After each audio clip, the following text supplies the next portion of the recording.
Hello, അസ്സലാമു അലൈക്കും. നമസ്കാരം. എന്തൊക്കെയാണ് വിശേഷം? എല്ലാവർക്കും സുഖല്ലേ? ഇന്നൊരു അടിപൊളി ബ്രേക്ക്ഫാസ്റ്റിൻ്റെ റെസിപ്പി ആയിട്ടാണ് വന്നത് ട്ടോ. നമുക്ക് എണീക്കാനൊക്കെ ലേറ്റ് ആയാലൊക്കെ പെട്ടെന്ന് ഉണ്ടാക്കാൻ പറ്റുന്നത് എന്താ പറയുക ഒരു 4-5 മിനിറ്റിൻ്റെ ഉള്ളിൽ നമുക്ക് ഉണ്ടാക്കാൻ പറ്റുന്നത്. എന്നാൽ ചിക്കനോ ഇറച്ചിയോ അങ്ങനെ ഒന്നും വേണ്ടിയില്ല. നമുക്ക് പെട്ടെന്ന് ഉണ്ടാക്കാനും പറ്റും. കുട്ടികളുടെ ലഞ്ച് ബോക്സിലോ അല്ലെങ്കിൽ മക്കളൊക്കെ ഉള്ളവർക്കൊക്കെ പെട്ടെന്ന് ഉണ്ടാക്കാൻ പറ്റുന്നതാണ്.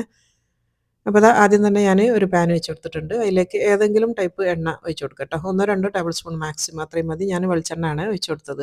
അതിലേക്ക് ഒരു വലിയ സൈസുള്ള ഉള്ളിയാണ് ഞാനിവിടെ എടുത്തത് ട്ടോ. മീഡിയം സൈസ് ആണെങ്കിൽ 2 എണ്ണം എടുത്തോ. എന്നിട്ട് നല്ല ഫൈനായിട്ട് ചോപ്പ് ചെയ്ത് വെച്ചത് ട്ടോ. അതാണ് ഇട്ട് കൊടുക്കുന്നത്. ഇനി ഇത് നന്നായിട്ടൊന്ന് വഴറ്റിയെടുക്കണം ട്ടോ. ഒരു മീഡിയം തീയിലിട്ട് വെച്ചോ. അങ്ങനെ തീ കുറച്ചൊന്നും വെക്കണ്ടില്ല. പെട്ടെന്നായി കിട്ടും. അപ്പോൾ വേഗം വഴന്ന് കിട്ടാൻ വേണ്ടിയിട്ട് ഞാനിപ്പോൾ ഇതിലേക്കുള്ള ഉപ്പ് ഞാനിപ്പം തന്നെ ചേർത്ത് കൊടുക്കുന്നുണ്ട്. ഒരു 1/2 ടീസ്പൂൺ ഉപ്പ് ചേർത്ത് കൊടുക്കുന്നുണ്ട്. എന്നിട്ട് ഇതാ ഒന്ന് ജസ്റ്റ് ഒന്ന് ഇടയ്ക്കൊന്ന് ഇളക്കി കൊടുക്കുക. പെട്ടെന്ന് തന്നെ ആവും ട്ടോ. 1-2 മിനിറ്റൊക്കെ മതി. പെട്ടെന്നായി കിട്ടും. കാരണം അത്രയും ഫൈനായിട്ടാണ് നമ്മൾ അരിഞ്ഞെടുത്തത്. ഇനിയിപ്പോൾ ഇതിലേക്ക് ഇതൊന്ന് വാടിയെന്ന് കണ്ടു കഴിഞ്ഞാൽ ഇതിലേക്ക് തക്കാളിയും പച്ചമുളകുമാണ് ചേർക്കുന്നത്. ഒരു വലിയ സൈസുള്ള തക്കാളി തന്നെയാണ് ഞാൻ എടുത്തത്. ഒരു 2 പച്ചമുളകും. അത് രണ്ടും നല്ല ഫൈനായിട്ട് അരിഞ്ഞ് വെച്ചത് തന്നെയാണ്. അതും കൂടി ചേർത്ത് കൊടുക്കുക. ഇനി ഇത് നന്നായിട്ട് ഒന്ന് വഴന്ന് വരണം ട്ടോ. നമുക്ക് പെട്ടെന്ന് വഴന്ന് കിട്ടാൻ വേണ്ടിയിട്ട് നന്നായിട്ടൊന്ന് മിക്സ് ചെയ്തതിന് ശേഷം ഒന്നിങ്ങനെ ഒന്ന് പരത്തി വെച്ചിട്ട് ഒരു മിനിറ്റ് നേരം വെയിറ്റ് ചെയ്താൽ മതി. അപ്പോഴത്തേക്ക് ആ തക്കാളിയൊക്കെ നന്നായിട്ട് വെന്ത് വരും. അപ്പോൾ ആ സമയം കൊണ്ട് നമുക്കൊരു 4 മുട്ട എടുത്ത് വെച്ചിട്ടുണ്ട്. അതിലേക്ക് കുറച്ച് ഉപ്പും ഇടുക. ഇപ്പോൾ ഗ്രേവിക്ക് ആവശ്യമായിട്ടുള്ള ഉപ്പ് നമ്മൾ അതിൽ തന്നെ ഇട്ട് കൊടുത്തിട്ടുണ്ട്. ഉള്ളിലിട്ടിണ്. അപ്പോൾ ഈ മുട്ടയ്ക്ക് വേണ്ടിയിട്ടുള്ള ഉപ്പ് നമ്മൾ ഇതിലേക്ക് ഇട്ടിട്ട് ജസ്റ്റ് ഒന്ന് മിക്സ് ചെയ്ത് കൊടുക്കുക. ഒരു ഫോർക്കോ സ്പൂണോ വെച്ചിട്ട് ജസ്റ്റ് ഒന്ന് ഇങ്ങനെ ഒന്ന് നന്നായിട്ട് മിക്സ് ചെയ്ത് മാറ്റി വെക്കുക ട്ടോ. ഇനിയിപ്പോൾ തക്കാളി ആകുമ്പോഴത്തേക്ക് ഒന്ന് വെന്തിട്ടുണ്ട്. ഇത്രയും ആയാൽ മതി ട്ടോ. ഒരുപാടങ്ങ് ഇതാവൊന്നും വേണ്ട. എന്നാലും നമുക്ക് ആ കൈയിലോണ്ടൊന്ന് ഉടച്ച് കഴിഞ്ഞാൽ ജസ്റ്റ് ഒന്നിങ്ങനെ മാഷായിട്ട് കിട്ടുന്ന ഒരു പാകം. ഇതിപ്പോൾ കണ്ടില്ലേ ഞാനിങ്ങനെ ഉടയ്ക്കുന്ന സമയത്ത് അതങ്ങ് ഉടഞ്ഞ് വരുന്നുണ്ട്. അത്രയും നന്നായിട്ട് ഒന്ന് ഉടഞ്ഞ് കിട്ടിയാൽ മതി. ഇങ്ങനെ ആയി കഴിഞ്ഞാൽ ഇതിലേക്ക് കുറച്ച് പൊടികളാണ് ചേർത്ത് കൊടുക്കേണ്ടത്. ഒരുപാടൊന്നുമില്ല. കുറച്ച് മുളക് പൊടി ചേർത്ത് കൊടുക്കുക. ഒരു ടീസ്പൂണോളം മുളക് പൊടി. അതൊക്കെ ഓരോരുത്തരുടെ ഇഷ്ടത്തിനനുസരിച്ച് ചേർക്കാം ട്ടോ. ഒരു നുള്ള് മഞ്ഞൾപ്പൊടി ഇട്ട് കൊടുക്കുക. പിന്നെ വേണ്ടിയ മെയിൻ സാധനം എന്ന് പറയുന്നത് ചെറിയ ജീരകത്തിൻ്റെ പൊടിയാണ് ട്ടോ. നല്ല ജീരകത്തിൻ്റെ ക്യുമിൻ പൗഡറാണ്. ഒരു 1/2 ടീസ്പൂൺ ചേർത്ത് കൊടുക്കുന്നുണ്ട്. ഇത്രയേ ഉള്ളൂ ട്ടോ. വേറൊന്നും ഇതിൽ ചേർക്കേണ്ടില്ല. ഇനി ആ പൊടികൾ ഒരു പച്ചമണം മാറുന്ന വരെ നന്നായിട്ടൊന്ന് വഴറ്റിയെടുക്കുക ട്ടോ. ചെറിയ സിമ്മിലേക്ക് മാറ്റി വെച്ചിട്ട് ഇതൊന്ന് വഴറ്റിയെടുക്കുക.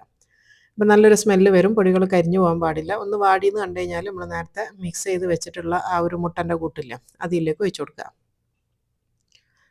മുട്ട ഒഴിച്ചിട്ട് ഇതൊന്ന് സ്ക്രാമ്പിൾ ചെയ്ത് എടുക്കുക കേട്ടോ. പിന്നെ ശ്രദ്ധിക്കേണ്ട കാര്യം എന്ന് പറയുന്നത് ഇത് സ്ക്രാമ്പിൾ ചെയ്യുന്ന സമയത്ത് ഒരുപാടങ്ങ് മുട്ട വേവണ വരെ നിങ്ങൾ കാത്ത് നിൽക്കരുത്. സിമ്മിലാക്കി വെച്ചിട്ട് ജസ്റ്റ് ഒന്ന് ആ ഒരു നമ്മൾ ഉണ്ടാക്കി വെച്ച ആ ഒരു ഗ്രേവി ഇല്ല അത് ഈ മുട്ടയിലൊന്ന് ജസ്റ്റ് ഒന്ന് മിക്സായി കിട്ടിയാൽ മതി കേട്ടോ. ചെറിയ സിമ്മിൽ വേണം ചെയ്തെടുക്കാൻ വേണ്ടിയിട്ട്. ഒരുപാടങ്ങ് മുട്ട വെന്ത് നല്ല ഡ്രൈ ആക്കി കിട്ടുന്ന വരെ നിങ്ങൾ വെയിറ്റ് ചെയ്യരുത്. അപ്പോൾ ടേസ്റ്റ് ഉണ്ടാവില്ല. ഞാൻ കാണിച്ചു തരാം. ജസ്റ്റ് ഒന്ന് ഇങ്ങനെ മിക്സ് ആയാൽ മാത്രം മതി. ഒരു കുഴഞ്ഞ പരുവത്തിലാണ് നമുക്ക് ഈ ഒരു ഗ്രേവി വേണ്ടിയത് കേട്ടോ. ഈ ഒരു മസാല വേണ്ടിയത്. നല്ല കുഴഞ്ഞ പരുവത്തിൽ തന്നെ നമുക്ക് തീ ഓഫ് ചെയ്തിട്ട് പെട്ടെന്ന് തന്നെ മാറ്റി വെക്കണം. ആ ചൂട് കിടന്ന് പിന്നെ ഇത് ഡ്രൈ ആയി പോവരുത്. ഇപ്പോൾ ഇത് റെഡിയാണ്. ഞാനിപ്പോൾ തീ ഓഫ് ചെയ്യുന്നുണ്ട്. ഇപ്പം നല്ല ഒരു പാകത്തിൽ നല്ലൊരു എന്താ പറയുക കുഴഞ്ഞ പാകത്തിലാണുള്ളത് കേട്ടോ. ഒരുപാടങ്ങ് വേവിപ്പിച്ച് നമ്മൾ ഡ്രൈ ആക്കിയിട്ടില്ല. ഒരു കുഴഞ്ഞ പാകത്തിൽ ഇത്രയും മതി. ഇത് നമുക്ക് വേറെ അടുപ്പിലേക്ക് മാറ്റി വെക്കട്ടോ. കാരണം ആ അടുപ്പിൽ തന്നെ വെച്ച് കഴിഞ്ഞാൽ ആ ചൂടിൽ ചിലപ്പം കുറച്ചും കൂടെ അങ്ങ് വെന്ത് പോകും. ഈ ഒരു പാകത്തിൽ മതി. ഇങ്ങനെ ആയി കഴിഞ്ഞാൽ ഇതൊന്ന് മാറ്റി വെക്കാം ട്ടോ. ഇനി നമുക്ക് വേണ്ടിയെന്ന് പറഞ്ഞാൽ നമ്മൾ തലേന്ന് തന്നെ ബാക്കിയുള്ള കുറച്ച് ചപ്പാത്തി അങ്ങനെ എന്തെങ്കിലും ഉണ്ടെങ്കിൽ അത് മതി. അല്ല ഇനിയിപ്പോൾ ഇതിനായിട്ട് 2-3 ചപ്പാത്തി ചുട്ടെടുത്താലും വർത്ത് തന്നെയാണ്. നല്ല ടേസ്റ്റി ആയിട്ടുള്ള സാധനമാണ്. അതുകൊണ്ടൊന്നും കുഴപ്പമില്ല. ഞാനിപ്പോൾ തലേന്ന് ബാക്കിയുള്ള കുറച്ച് ചപ്പാത്തി ട്ടോ. അത് ഈ വട്ടത്തിലുള്ള ചപ്പാത്തി ആയിരിക്കണം കേട്ടോ. ഞങ്ങളിവിടെ സ്ഥിരമായിട്ട് സ്ക്വയറിലുള്ള ചപ്പാത്തിയാണ് ഉണ്ടാക്കല്. ഞാനിപ്പോൾ ഇന്ന് ഇത് ഉണ്ടാക്കാനായിട്ട് ഈ ഒരു ചപ്പാത്തി ഇന്നലെ ഉണ്ടാക്കിയതാണ്. അപ്പോൾ അത് വെച്ചിട്ടാണ് ഞാനിപ്പോൾ ഇത് ചെയ്യണത് കേട്ടോ. അപ്പോൾ ഇത് നന്നായിട്ട് ചൂടാറി. ചൂടാറിയതിന് ശേഷം നമ്മളിതിലേക്ക് കുറച്ച് മല്ലിയിലയും കൂടെ ചേർത്തിട്ട് ജസ്റ്റ് ഒന്ന് മിക്സ് ചെയ്ത് കൊടുക്കുക. 2-3 ടേബിൾ സ്പൂണൊക്കെ ചേർക്കാം കേട്ടോ. അത് നല്ല ഫൈനായിട്ട് കൊത്തി അരിഞ്ഞത് തന്നെ ആയിരിക്കണം. എന്നിട്ട് നന്നായിട്ടൊന്ന് മിക്സ് ചെയ്ത് കൊടുക്കുക. അത് നന്നായിട്ട് ചൂടാറിയതിന് ശേഷം മാത്രം മിക്സ് ചെയ്താൽ മതി. ഇനിയിപ്പോൾ നമ്മൾ ആ ഒരു റൊട്ടിയില്ലേ ചപ്പാത്തി അത് വെച്ച് കൊടുക്കുക. അതിലേക്ക് നമ്മൾ കുറച്ച് ചീസ് ശരിക്കും ഓപ്ഷണലാണ്. വേണമെങ്കിൽ മാത്രം ചേർത്താൽ മതി കേട്ടോ. കുട്ടികളൊക്കെ ഉള്ള വീട്ടിലാണെങ്കിൽ ചീസ് ഇഷ്ടമാവും. അതുകൊണ്ടാണ് ഇനിയിപ്പോൾ ചേർക്കുന്നുണ്ട് എന്ന് പറഞ്ഞാൽ തന്നെ കുറഞ്ഞ ക്വാണ്ടിറ്റിയിലേ ചേർക്കാൻ പാടുള്ളൂ കേട്ടോ. ഒരുപാടങ്ങ് ചേർത്ത് കഴിഞ്ഞാൽ നമ്മൾ ആ ഉണ്ടാക്കി വെച്ച മുട്ടൻ്റെ ആ ഒരു ഗ്രേവിൻ്റെ ടേസ്റ്റ് അല്ല വരിക. ഈ ഒരു ചീസിൻ്റെ ടേസ്റ്റാണ് മുന്നിട്ട് നിൽക്കുക. അപ്പോൾ അതുകൊണ്ട് അതുണ്ടാവരുത്. ജസ്റ്റ് ഒന്ന് നമുക്ക് ഒരു പേരിന് ചീസ് ഇട്ട് കൊടുത്താൽ മതി. ഒരു 1/2 ടീസ്പൂണൊക്കെ മതിയാവും കേട്ടോ. അതിൻ്റെ മേലേക്ക് നമ്മൾ ക്രീമി ആയിട്ട് നമ്മൾ ഉണ്ടാക്കി വെച്ചിട്ടുള്ള ആ ഒരു മുട്ടൻ്റെ കൂട്ട് ഇതിൻ്റെ മേലെ വെച്ച് കൊടുക്കുക. അപ്പോൾ ഇതൊരു ഹാഫ് ഭാഗമാണ് നമ്മളിതൊക്കെ ചെയ്ത് കൊടുക്കുന്നത് കേട്ടോ. ഹാഫ് നമുക്ക് ഇങ്ങോട്ട് മടക്കാനുള്ളതാണ്. അപ്പോൾ അത് അത്യാവശ്യം ഫില്ലിങ് വെച്ച് കൊടുത്തിട്ടുണ്ട്. ഇനി ഇതിൻ്റെ മേലെയും കുറച്ച് ഒരു നുള്ള് എന്നൊക്കെ പറയില്ലേ നമ്മൾ ഒരു നുള്ള് തന്നെ ഒരു കുറച്ച് ഒരു ചീസ് ഇട്ട് കൊടുക്കുക. ഞാനിവിടെ മൊസറലാണ് എടുത്തത്. ഇനിയിപ്പോൾ അത് കയ്യിൽ വേണമെന്ന് നിർബന്ധമൊന്നുമില്ല കേട്ടോ. ഉണ്ടെങ്കിൽ മാത്രം ചേർത്ത് കൊടുത്താൽ മതി. ഇല്ലെങ്കിൽ നല്ല ടേസ്റ്റ് തന്നെയാണ്. ഇനി ഇത് ജസ്റ്റ് ഒന്നിങ്ങനെ അടച്ചു കൊടുക്കുക. എന്നിട്ട് കൈ വെച്ചിട്ട് ചെറുതായിട്ടൊന്ന് ഇങ്ങനെ ഒന്ന് പ്രസ് ചെയ്ത് കൊടുക്കുക കേട്ടോ. അതവിടെ ഒട്ടി കിട്ടാൻ വേണ്ടി മാത്രമാണ്. ജസ്റ്റ് ഒന്ന് ചെറുതായിട്ടൊന്ന് പ്രസ് ചെയ്ത് കൊടുത്താൽ മാത്രം മതി.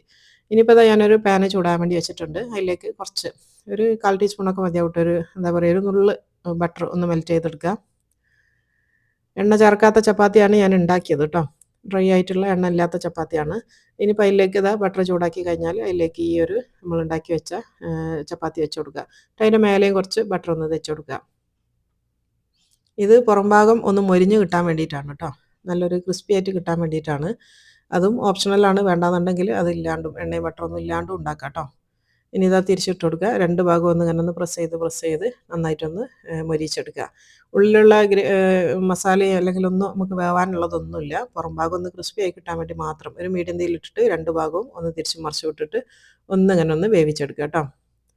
ഒന്നൊരു കളർ ജസ്റ്റ് ചെറുതായിട്ടൊരു ഗോൾഡൻ കളർ ആകുന്ന വരെയാണ് നമുക്കിതൊന്ന് വേവിച്ചെടുക്കേണ്ടത്.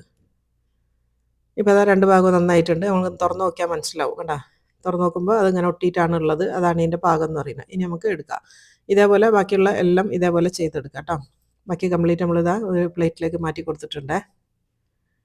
ഇനിയിപ്പോൾ ഇതാ എല്ലാം ഞാനിവിടെ ചെയ്തെടുത്തിട്ടുണ്ട്. ഈ ഒരളവിൽ 4 മുട്ട വെച്ചിട്ട് ഞാൻ ഈ കാണിച്ച ഇൻഗ്രീഡിയൻസ് ഒക്കെ വെച്ച് ചെയ്തതെന്ന് പറയുന്നത് 6 എണ്ണമാണ് കിട്ടിയത് കേട്ടോ.